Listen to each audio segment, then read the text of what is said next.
Welcome to I Said What I Said, a sports podcast giving you opinions not heard anywhere else. I'm your host, 𝐷𝐵 𝐾𝐨, alongside my co-host, 𝐬𝐮𝐬𝐜𝐫𝐞. And Tyson, we're back in the saddle again, baby. College football season keeps rolling on, and we are in the meat and potatoes of the season now because we got Big Ten all matchups happening in conference play. I'm already excited for my Penn State Nittany Lions. We're going to break down later in Playbook Preview, so that's going to be awesome. But we got a lot of stuff to get to today, man. I'm pumped. How did you enjoy this weekend of college football? I loved this weekend. I thought this weekend was a lot of fun. It was also nice because in the back of my head, I just kept having this is the last weekend before we get multiple really good games. At least, before the slate this week, it was like Utah, Oklahoma State's going to be awesome.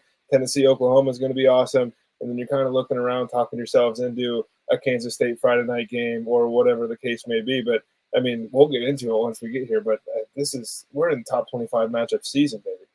Oh, it's awesome. It is awesome. And Tyson, one of the big games we broke down last week is where I'm starting, and you're in the I told you so. USC, they had this game won. They come back. This is a football game where they could have made a statement. Brand new program identity. A team that's ready to win big games. They just did against LSU. They come off a bye. They're playing their first game in the Big Ten. They got to go on the road against the defending champions, Michigan, and they were leading in the fourth quarter. Yet they lost. Why? Because USC, to their core, is soft. They had 10 missed tackles in this game, the biggest one coming on a broken run at the end of the game. Club Mullins breaks through a tackle. That shouldn't be something in Pee Wee football where the running back is on the ground. No, because at the ethos, at the core, out of everything USC is soft. And I knew it was going to rear its head. It didn't against LSU. But playing Michigan, where you're going to have to tackle, you're going to have to stop the run. What happened? Michigan with a quarterback who threw for 32 yards, and I'm talking in 2024, 32 passing yards. Michigan won this football game by running for 290 yards on 46 attempts. That's 6.3 yards per carry. On first down, they averaged 7.5 yards, all coming basically on runs. This is a game plan that USC should have been prepared for. I don't think it's D'Anton Lynn, their defensive coordinator's fault that the kids from last year who were booking with Alex Grinch are still not able to play physical. But I knew that was going to happen to this USC team. I said, yes, they look different in two games against an LSU team and against two softies on their schedule. What happens is you got to play Michigan, who wants to run it down your throat. Well, here you go. And this is the result. Well, they got dominated. Especially, I mean, you're winning the game. Michigan has to go the length of the field to beat you. And they can't throw. And so what do? You let them run all the way down there. But that leads me into my I told you so. Brad, how many times have I sat here and said, run the ball, win the game? Run the ball, win the game. Michigan goes for 290 and welcomes USC to the Big Ten in the most Big Ten way imaginable. Illinois goes on the road against Nebraska and runs for 170 yards. And yes, I know the quarterback looked awesome and they threw for 3 touchdowns. That game was won on the ground. Utah goes and runs for 249 yards. This isn't your dad or your mom's Big 12, folks. This is Utah football Big 12. We're going to run the football down everybody's throat. Navy goes for 361 yards in a program-defining win against Memphis. Memphis isn't a program-defining win for pretty much anybody else. That was Navy going, we can do what we do and beat good teams. And that was fantastic to watch. And then this is the real reason that I have this. Is Tennessee they're scoring 1 million points and everybody. And Nico is throwing the ball over the field. He got through for 196 yards. He looked fine doing it. They outrushed Oklahoma by 125 yards in that football game, and they win that football game. Sometimes, Brad, just get under center and run the ball. You don't have all these college coaches. And look, I'm a little bit old school, and I love the old Big Ten and the old SEC when it was we got 9 in the box and you're running out of the I formation. And then Nick Saban said, you know what? It's stupid. I'm just going to go get the best receivers and quarterback in the country. We're going to run out a gun, and we're going to crush everybody. And then everyone else in the country looked around and said, we have to do the same thing in order to compete. I hope the pendulum's swinging the other way now, brother, because we got some really good teams running the football. You don't have to reinvent the wheel, man. Just keep pushing it. I got to admit I was wrong on the Miami Hurricanes so far. I mean, Cam Ward, took a couple shots. You can't put your hand up on a Cam Ward team after 4 or 5 games. No, but I did immediately when they came in. I was like, this team, we'll see what happens. Miami, I'm not aware, and me being like snarky. So I got to say, hey, so far, I was wrong, and this team looks buttoned up. We know we'll see with Cristobal, and we'll see with Cam Ward. Now, this could easily turn into an "I told you so," and this could be a later segment later in the year. But right now, I mean, Miami looks awesome. They look like the best team in the ACC. I think a close number 1 over Clemson. But, the way they're operating on offense is at a high level. Cam Ward is operating excellently. They paid him a ton of money. The rumors are he's the highest paid player in the history of college football. They got him to campus. This offense looks good. Cristobal has this thing running smoothly, which is something I didn't think would be possible. But Miami Hurricanes, they got a real shot to be in the playoff, and it's because of those two. So I got to say, hand up. I'm wrong so far. So I said you can't put your hand up on Cam Ward after 5 games, but you know what? This is the first time in a decade that Miami has consistently beaten teams worse than them. So that's fair. My hand up, dude. I'm never betting against BYU again.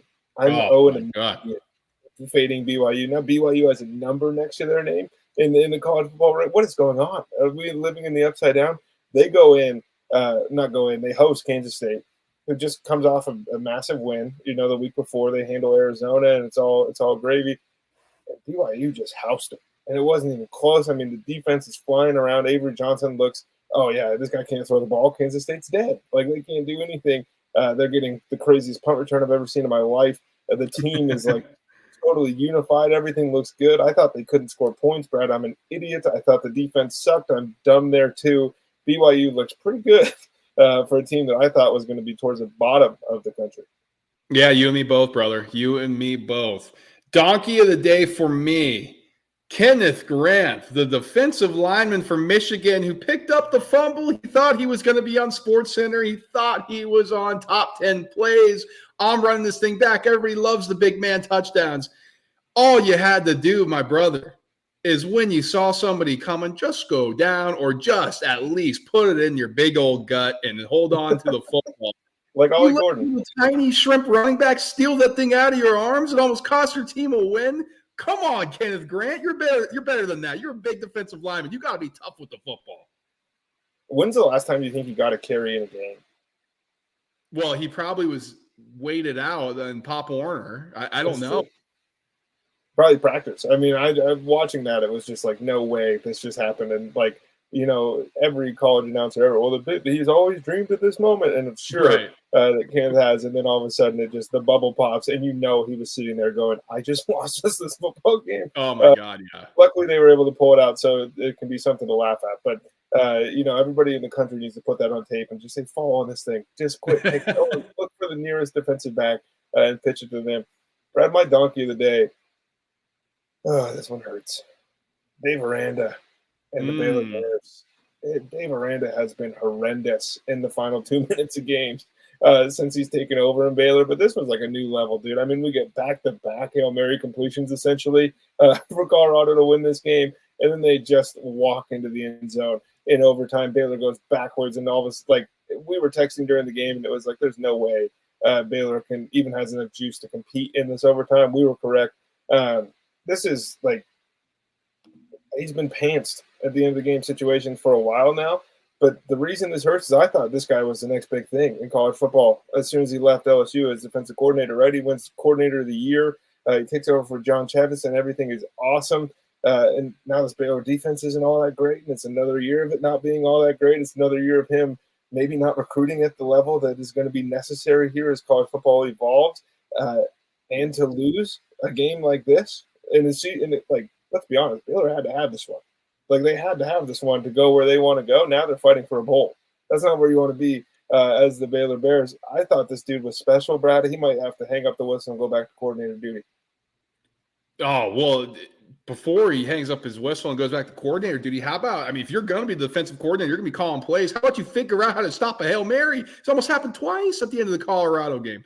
Now, you got to shout out the great throw by Shedeur Sanders. Yeah, awesome. It was a great throw. Holy smokes. we're not Colorado haters here, but I think it's hilarious that the discourse now is Colorado should be a top 25 team. Like, folks, I'm sorry, but that is not a top 25 team. You beat Colorado State, who's horrible, and Baylor, who we think might have a lame duck head coach. So we'll see there. But man, Aranda, you want to talk about a fall from grace? Holy smokes, dude! He was the it guy in college football. He could have had any job that he wanted. It was like, oh, he's going to Baylor. That'll be interesting. And then a year later, 2 years later, they're in the Big 12 championship game. Right. And it's like Dave Aranda is just going to run this thing up. And, you know, the Big 12's going through Baylor for the next couple of years, and he's going to jump ship and take the LSU job or the Bama job whenever one of those opens. Dude, now he's like, Colorado School of Mines calling? I don't know, man. It'll be interesting to see because, you know, apparently the boosters there are willing to spend money on NIL. I don't know if Aranda's going to be around to see that for his roster or not. Let's move into upset of the week. You know, we talked about with BYU, but, you know, both of us picked the Kansas State loss going on the road and losing that one. And this, to me, I mean, they lost 38-9, Kansas State did. I mean, this was out of hand in a hurry. So, you know, Tyson and I are sitting here. We have Kansas State in our betting thing, our betting episodes, I should say. And, you know, they force a 3-and-out. BYU punts 3-and-out. Kansas State takes the ball, 12 plays, go kick a field goal. I'm like, yeah, probably wanted to convert there. Like, we probably wanted a touchdown. But, you know, it happens. Well, BYU goes and punts the next possession, and Kansas State once again takes the ball, 16 plays, 8 minutes of clock. I'm like, oh, my God, kick a field goal. So they're up 6-0. I'm like, well, now I know Tyson and I might be in trouble, at least for our bet. We didn't think that Kansas State may lose, but we're like, you know, 2 possessions, it took you almost a whole quarter to go and score 6 points. We're in a little bit of trouble here. Well, how about this? I mean, this is just hilarious to me. So BYU takes the ball, 13 plays. They settle for a field goal. I'm like, all right, well, all we got to do, you know, Kansas State, just go finish off one of these drives. Fumble after 3 plays. That was returned for a touchdown by BYU. Pick 6. No, I'm sorry, interception that goes back. The 2 plays later, BYU scores a touchdown. Go to halftime. All right, we'll come out of half. You know, we'll regroup. BYU at 17-6. Interception. 2 plays later, touchdown for BYU. How about the Kansas State then punts the next possession? It's returned for a touchdown. Tyson, this thing's out of hand. It's 31-6. I couldn't believe it. I was watching. I was like dying laughing. It was so classic college football. I think there's never been a better time to be the quarterback of the BYU Cougars after winning a giant game like this, because everybody on campus is looking at you going, wow, I can't believe we pulled that off. The kid didn't even have to put his helmet on. Like, he didn't even have to go out there. We talked about some of these concerns with Kansas State, like maybe they're not going to be able to throw the ball, but they're going to be able to run it on everybody. They couldn't run against BYU. That was surprising. Avery Johnson, again, just looks like maybe he just hadn't figured it out. Maybe the Arizona defense is as bad as we thought, and we just didn't factor that into things. But this was a huge win for BYU. I said that it was a program-defining win for Navy. This feels like BYU's been trying to get one of these for a while, especially at home, and they finally got one. I think that for as much love as I want to be able to give BYU, I think Kansas State might be a little overrated. Yeah, and that's the problem with these quarterbacks. And we'll talk about it with the biggest storyline. You know, these young guys, everybody comes in, oh, they had a great bowl game. Well, how many people are bought into these bowl games anymore? And it's one game. Like, I think we just want the new shiny toys so quick, and we'll talk about that here coming up again. But Tyson, before we move on from this, I mean, shout out 𝐬𝐮𝐬𝐫𝐞, BYU freshman running back coming in. He doesn't have a freaking player profile picture on ESPN's, but 15 carries, 76 yards, and a tud. Shout out the guy stepping in, man. Just running people over, through people. That was the most surprising part. It was just like, well, one thing I know for sure, Kleiman and the boys, like, I'm going to get – the defense is going to hit. And they got bullied. Yeah, it was eye-opening. BYU 4-0, 1-0 in conference. They're definitely going to a bowl game now, right? They're winning 6 games. They have to. I mean, if they don't win 6, we're talking then if they don't win 6, it's because I didn't bet on them for the rest of the season. At Baylor next week, or this weekend, I'm sorry. They get a bye week, then host Arizona, host Oklahoma State, at UCF, at Utah, home Kansas, at Arizona State, home Houston. There's at least 2 in there. Gotta be. Okay, let's get into the biggest storylines, Tyson. There's a lot that happened this weekend as we kind of teed up, so we want to get through this. But I thought the biggest one that happened is Jackson Arnold was benched by the Oklahoma Sooners during this game, and he has been benched for the foreseeable future. Let's just put it that way. Now, there is backstory here. There is something that I find hilarious in terms of how this coaching staff viewed the quarterback situation. They basically kicked Dillon Gabriel to the curb. Oh, we got Jackson Arnold. We're fine. 5-star kid. He's just, the ceilings are so much better with Arnold over anything that Dillon Gabriel could give us. And so you kick the veteran to the curb. Okay, that's the way you want to do it. But the hubris of it, Tyson, and to see that in a big moment, wow. I feel bad for the kid. This is not me taking a shot at Jackson Arnold. Sometimes it just doesn't work out. But what do you think about this entire situation? I've never watched a college football game and just immediately known, like, even when Tua came in the second half of the national championship game, it was like, yeah, he looks good. But it wasn't like this immediate. It was like, oh, this offense is moving the ball. And I know Tennessee's just playing sticks at that point and preventing.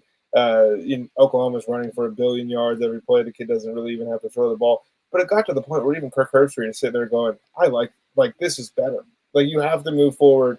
You have to put Jackson Arnold on the shelf, which who would have thought that somebody from that Clemson coaching staff would be an arrogant prick enough to kick out a guy like Dillon Gabriel in favor of somebody who can't play? It's almost like I've seen this movie 1, 2, 3, 4 times at Clemson, essentially. Like, this was bound to happen, of course, but it does suck for Jackson Arnold. I think it's good for Oklahoma going forward. I'm a little nervous now that I'm holding that Oklahoma under 7.5 wins throughout the season, because it was an immediate change. I think they can Michigan their way to win some games here in the SEC. Well, so Michael Hawkins will be taking over. He's a true freshman. There were reports coming out of training camp that, hey, Michael Hawkins actually looks better than Jackson Arnold, which is concerning. I mean, think about that. And so I was listening to the Cover 3 podcast, Bud Elliott, a couple of his sources down in Norman were like, the coaching staff is kind of sitting here like, we may have to just keep him on the bench. We don't want to show anybody Hawkins because this tape comes out. It's going to be expensive to keep both these guys. Jackson Arnold's not going to be part of Oklahoma going forward. This is going to be a Spencer Rattler situation with Caleb Williams. He's going to be on a new team next year. I still think he's going to have teams who are going to be bidding for him NIL money. Yeah, and they'll be big teams. He'll be starting for like Ohio State or something crazy next year, and we're going to go, how the heck? How about this? Auburn needs a quarterback. Auburn needs a lot. We'll talk about Hugh Freeze here soon, but they have money to spend. Could he be in Auburn? It feels like quarterbacks leave Auburn to get better, not show up at Auburn to get better. So it might just be a death sentence for this kid. But I'm serious. I think that there's a chance Jackson Arnold's playing somewhere pretty big next year, and everyone's scratching their heads a little bit about it. Oh, he's going to be in the Power 4. There's no way he does. I mean, he's a 5-star. He was like the number 1 rated quarterback in his class 2 years ago. I mean, it's crazy. I would just tell everybody to cut the Kyle McCord film on at Syracuse. Like, sometimes we are right about these guys. He was atrocious on Friday night. It was like, oh, yeah, okay, that is Kyle McCord. So maybe Jackson Arnold can't play. We still kind of think he can a little bit, but this was – first of all, they just got punched in the mouth by Tennessee. In this offensive line for Oklahoma is bad. So let's move into this one, other storylines, and you kind of talked about it a little bit, but Utah made a statement to me, and, you see 22-19, that's the final score. It wasn't that close, folks. I mean, I'm sorry. Utah was in complete control of this game. They were up 22-3 with 6 minutes left in the fourth quarter. The offense was abysmal for Oklahoma State all day. I know you like Mike Gundy. I like him as a character. I'm not quite sure how great of a head coach he is. I understand he's a really good head coach in terms of what he's done for Oklahoma State. But this just felt like just another game that Oklahoma State should have won that they didn't. I mean, you're playing a backup quarterback, man. Cam Rising, the guy who's supposed to make this entire thing go for Utah, doesn't play. Instead, it's Isaac Wilson, who I guess he's pretty good, man. But 4 of 9 against Baylor for 30 yards when they were up huge and didn't put the finishing touches on the Bears. Played a Utah State team that's just not very good. Went 20 of 33, 3 touchdowns, a pick. But you have 2 interceptions in this game if you're Oklahoma State. You force them into 2 interceptions. How can you not capitalize? How can this team with so many returners not look better? I mean, this to me was an indictment on Oklahoma State, sure, but and you'll give them their flowers here. How good is Morgan Scalley in this defense? It's just every single year they just snuff out any opposing offense that comes their way. I think it's the most consistent thing in college. You set your watch to this Utah defense having answers for whoever they play. And look, Ollie Gordon has been disappointing, to say the least, kind of over the last couple of weeks here for a guy that was really high on all the Doak Walker lists and all of the Heisman lists and everything like that. But this is Alan Bowman at Oklahoma State. This is what he does. He looks poor for the first half, sometimes the first three quarters, and then Dak Prescott's his way to a fourth quarter stat line where you go, oh, this was pretty good. I thought Bowman sucked on Saturday. I thought that Gundy played scared for most of that game, but part of the reason that I think he had to play scared, Brad, is this is what Whittingham and Scalley do. This was the epitome of a Utah football game. It was gross. It didn't feel like they were even winning the game when they're up 22-3 with the way this offense looks. But this is what they do. This is why I have them in the college football playoff. This is why I have them to win this conference. And this was a huge test that they just passed on the road, right, with flying colors. And so now they're welcoming everybody else that they're going to have to see that's an interesting or dangerous opponent to a high-altitude situation where the crowd's going to be rocking. And this was, to me, this was the one for the Utah win total that we had to have. We talked about it a little bit in our betting preview show for college football. But this is what more do you have to see from Utah to just know this is the kind of games that we're going to get into. They're going to be gross. They're going to be disgusting. And Utah's walking away with a win.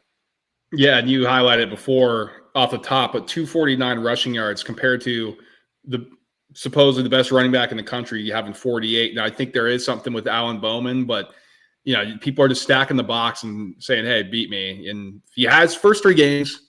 This one, the stats at the end don't look terrible. 16-33 for 206, and 2 touchdowns, but 2 interceptions. You take away the garbage stats.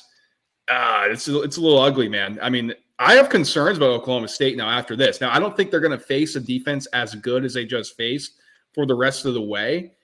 Utah is a premier defense in this league, but there's a blueprint out how to beat Oklahoma State. And it's just, do you have the athletes who can do it? Absolutely. Let's run through this Utah football schedule real fast just for people, because I think it's a little bit surprising here, Brad. They play Arizona. They play Arizona State. They play TCU. They play Houston. They play BYU. They play Colorado. They play Iowa State at home, and they play UCF. If Cam Rising's back, we won't be talking about an undefeated Utes team. Yeah, man. Maybe. I mean, how about Mack Brown, Tyson? Another big headline coming out of this past weekend. Holy smokes! Well, let's tee it up a little bit, because James Madison scored 70 points on UNC. They had 50 in the first half. Tyson, this game total was 45.5. They combined for 120 points. Mack Brown after the game, and it's been a little rocky here for North Carolina for a while, but they were completely embarrassed. I think this is the low point, not having 2 first-round quarterbacks in back-to-back years and not being able to do anything with them. But I guess back-to-back 10 years. Drake May played a couple years, but this really was like eye-opening. I mean, that place was empty after like the second quarter. It was bad. And so Mack Brown says he'll step down, he'll resign if he's the problem. Then, players and coaches supported him, and it was, oh, don't do this. It's on us, and it was our fault. Well, Mack Brown says, no, I'm not resigning. I'm going to be back at work on Monday. Well, now, Tyson, there's even more layers to this story. He says, as I'm walking off the field, I thought, I'm responsible for all this. It's on me. So I should ask the players about leadership if they feel good about me moving forward. Well, how about this? That's something I shouldn't do. I shouldn't put that pressure on those young people at that point. I'm supposed to be a leader. So I'm disappointed in me. Where are we at with this North Carolina program? Where are we at with Mack Brown? What's your take on this whole thing? I think that second quote encapsulates exactly how I felt when I read the first one, like walking in the locker room and asking, hey, guys, do you want me to be fired? The other part here, like Mack Brown is 110 years old. Mack Brown was put into a situation where he was supposed to be a bridge coach for Larry Fedora, who North Carolina also kept too long. And then they were supposed to move on from Mack Brown once they found the guy that was going to lead this program. Have they even been looking? Have they even attempted to fill this role? Because it doesn't feel like it, because I don't know if they have a succession plan now. Mac Brown is gone at the end of this year. We've known that for a while, that 2024 is probably going to be the last time that he takes a sideline in college football, and it doesn't feel like they have anybody to step in. I mean, Mac Brown is still like, he's a legend and all of those things, and he's recruiting at a decent level for North Carolina. This defense has to be way better, and like that's concerning. But in all honesty, this is a guy that took over, to lead a program for 2 years, and you're looking around 7 years later, and you're going, Mac Brown is still on the sideline. This is an institutional failure at North Carolina, more so than it is on Mac Brown. I'm not going to get mad at my grandma because she forgot to do something. Like, it's the same thing. Yeah, I mean, this is another signal that North Carolina is just not very serious about football. Which, if you're a basketball school, that's fine, but you can't be like, oh, we should be competing and we have these expectations. But do it like Virginia does it, where they don't pretend to be a football school, right? Like, right. When Duke is winning games with Elko before he goes to A&M, it was like found money. It was like, oh, I guess we'll promote this thing, but it wasn't. This is like the forefront of who we want to be. North Carolina is like, hey, we're packing the stands. We're going to be ranked early in the season. We got a ton of guys in the NFL, and every year it's disappointing. Well, I think that they thought the Mac Brown thing was going to be like the David Cutcliffe thing at Duke, where it was like, okay, an old guy who kind of understands we're second fiddle here, and we can be good leaders, but which is fine if that's how you want to approach it. Like, if you're okay with you getting embarrassed by James Madison and you not being like, wow, we're just disappointed in this. All right, that's one thing. But if you're going to approach it like, well, we should be competing for the ACC, like what you said, then Mac Brown's not the great guy at this point in time. You should go back to TV. And if you want somebody to play second fiddle, maybe don't grab the guy that drug Texas out the gutter. It's a different level of media there, folks. Yeah, let's finish with this. The Hugh Freeze controversy. A lot of criticism being thrown his way. Him throwing his quarterbacks under the bus for turnovers. Rips Arkansas. He's getting ripped back for that. He has a former quarterback who's saying, well, maybe nobody wants to play for him, and this is his quarterback at Ole Miss, Bo Wallace. What's going on with Hugh Freeze? Now, we threw something out with Auburn, and we'll kind of break it down from that angle, but what's your read on this entire situation?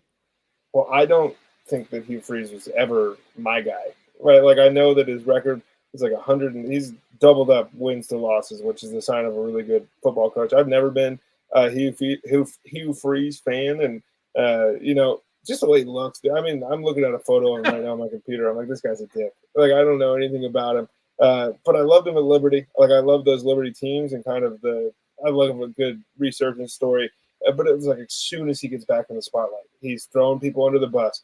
Auburn looks like crap again. Like, Arkansas is bad, and this was like a walk away. We talked about it a little bit. Auburn's 2 wins this season. They beat Alabama A&M by 70, and they beat New Mexico, the worst team in FBS football right now. They get outclassed by California.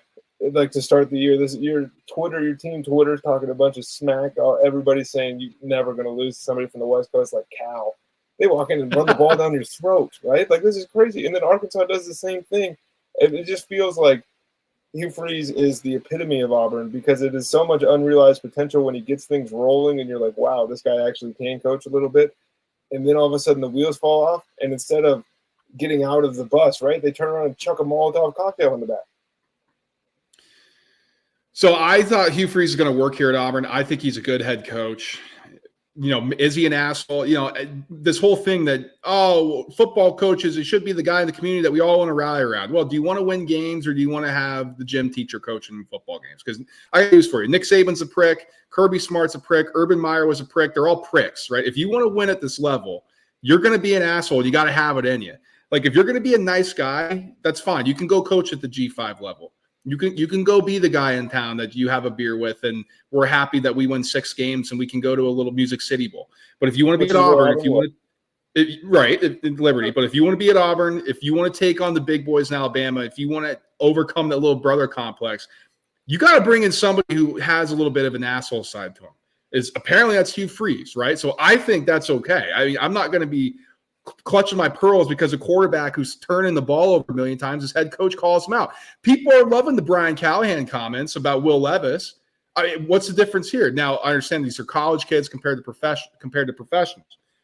I understand it's a difference here, but at the end of the day, it's still these guys are getting paid money now in NIL. These guys are making money. These guys are in a big spotlight, and if you can't get it done, we'll look to replace you.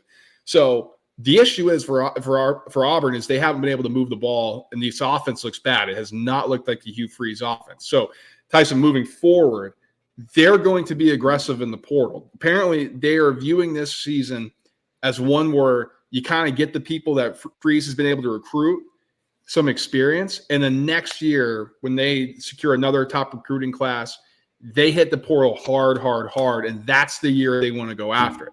So I hear people talking, is Hugh Freeze on the hot seat? I don't think so at all. I think if next year goes poorly, they could maybe look to move on.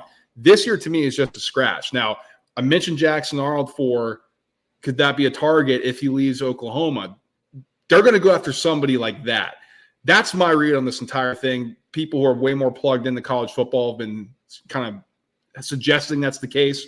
So I've been kind of picking up on that, but I don't think this is going to hurt the Hugh Freeze situation at Auburn, despite people being like, you should get rid of him. If he's going to be an asshole, you got to win. Saban, Kelly, Urban, all those guys that you named football games. And I know he won a bunch of games before he was up with the big boys in the SEC. And then he got canned for being a jerk. And now it feels like he's doing the reverse steps. Maybe the winning comes second now. Okay, let's get into playbook preview, Tyson, because we got a lot of games to get into, a lot of big games that we want to run through here. So the first is going to be Kentucky at number 6, Ole Miss. Kentucky almost pulled off the upset against Georgia. Ole Miss has been running roughshod over everybody. I mean, they got the best offense in the country. Jackson Dart looks like a Heisman Trophy winner. This looks like an unstoppable unit. But Ole Miss, this is their first SEC game. So I'm excited for it, first of all, because Kentucky has a good defense. It's the one thing they can do here is defend. So does Ole Miss kind of run into some stumbles here, or does they make a statement? They probably make a statement. I'm more interested to see if Ole Miss has starters in at the end of the third quarter, or if this thing has gotten off the rails. I think that Ole Miss does. The way that they run their offense is so different from the way that Georgia looks that Kentucky can match up a little bit better with a team like Georgia. Ole Miss is going to spread you out. Maybe Kentucky flies around and makes plays. That's what we're hoping for in this football game. But as you said, this is Ole Miss's first real football game of the year.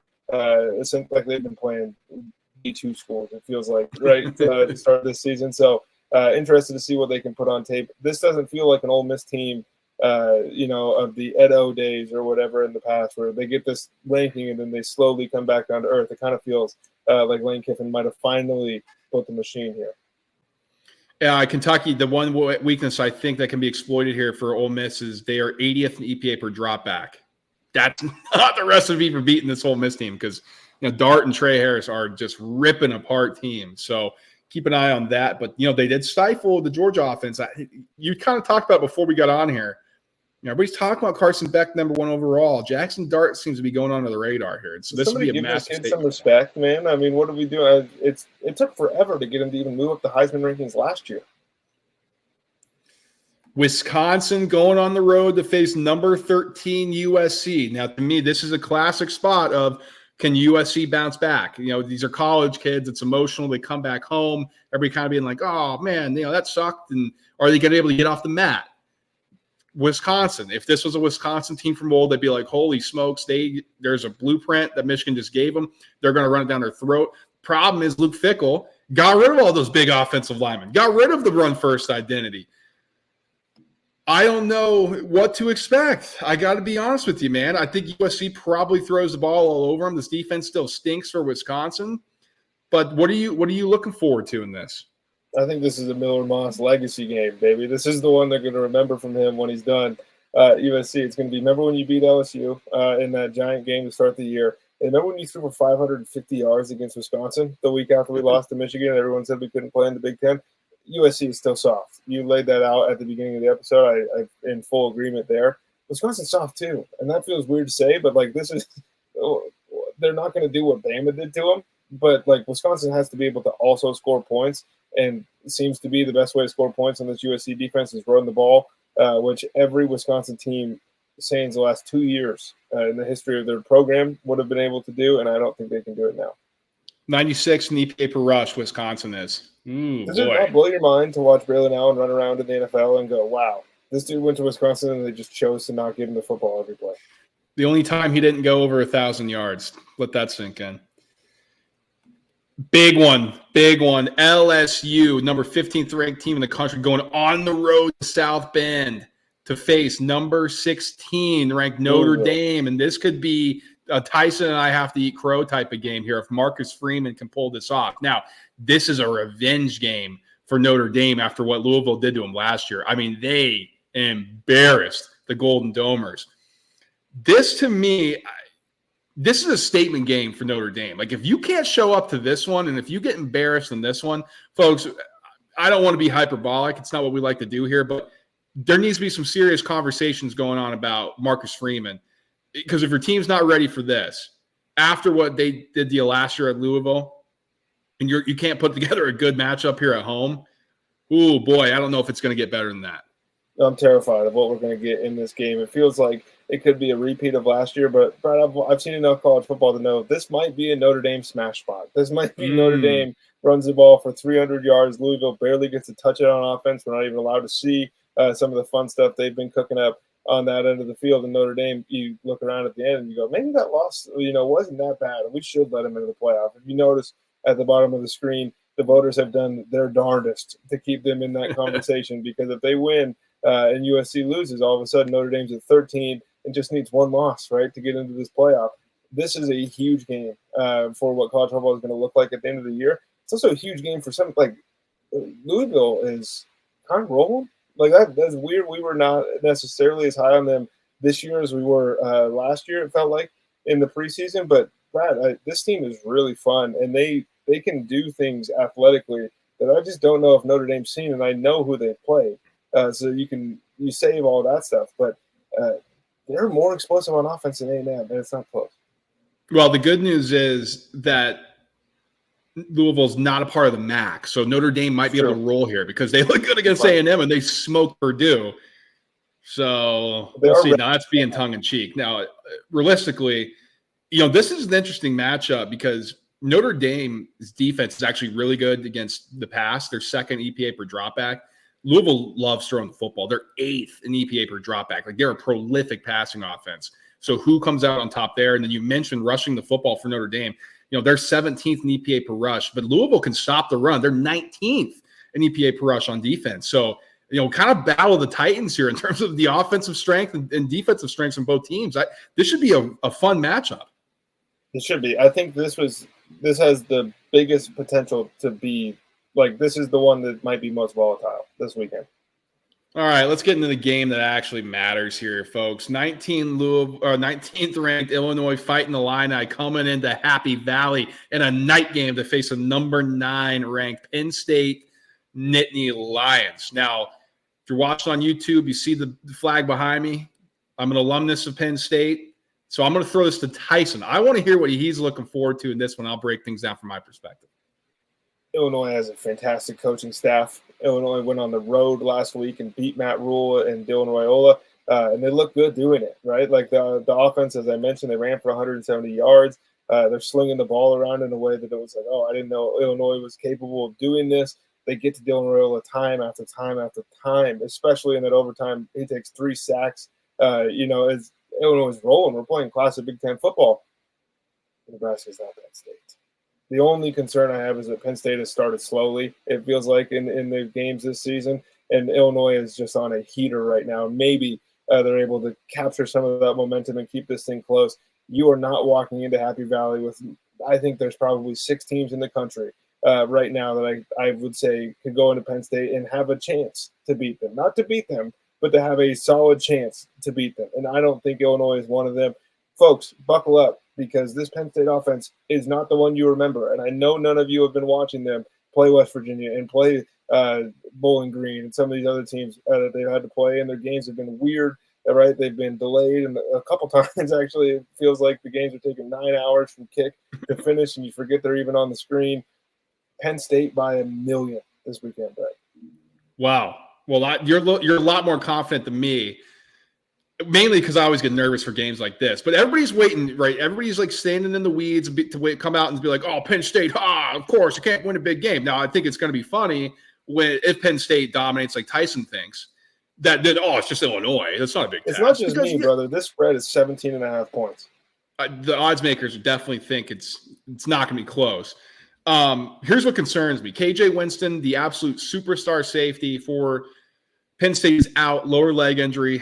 It's not disclosed exactly what it is. It's called a long term. Franklin won't say it's season ending or not, but that's going to put a lot of inexperienced players in the secondary who have to step up. So that concerns me because this passing offense from Illinois is much better than it was last time when Penn State played them. They're 30th in EPA per dropback, and they got 2 good wide receivers, which I think can attack. And we saw what happened when it was a good passing offense from Bowling Green. I mean, it was kind of eye-opening how poorly Penn State played. Now, was that lack of preparation, lack of taking the opponent seriously? Maybe. So I think they're going to be prepared for this one, but the young guys are going to have to step up and play. Now, on the other side, Tyson, this passing offense for Penn State looks completely different than it did last year. I mean, they're 3rd in EPA per dropback. They lead the country in yards per completion.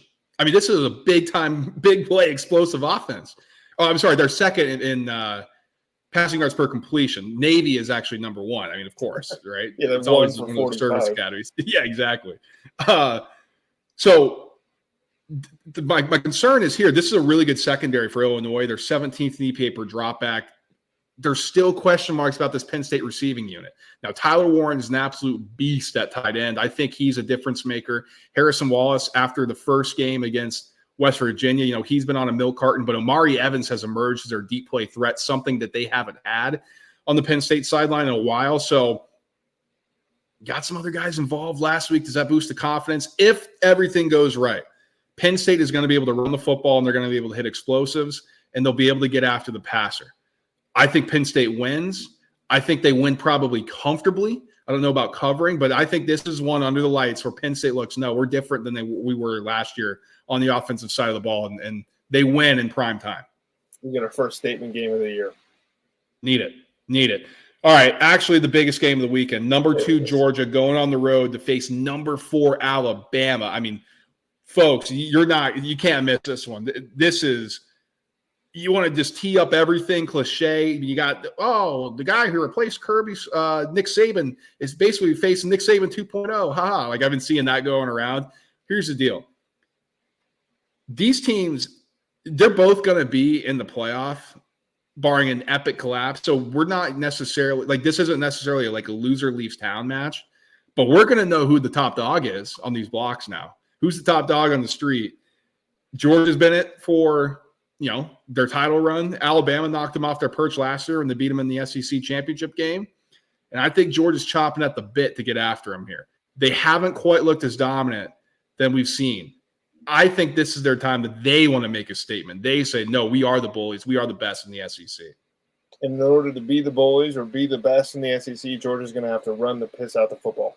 Like, that's what it is. I'm sick of the Carson Beck experiment. I think the kid can play, and I think the wideouts and tight ends, all the pass catchers are really good. But is like Trevor Etienne going to play? Is he suspended? Is he hurt? What's going on? What's up with all these 5-star running backs? Like, maybe they don't look quite as good as we thought they were going to. Well, it's time.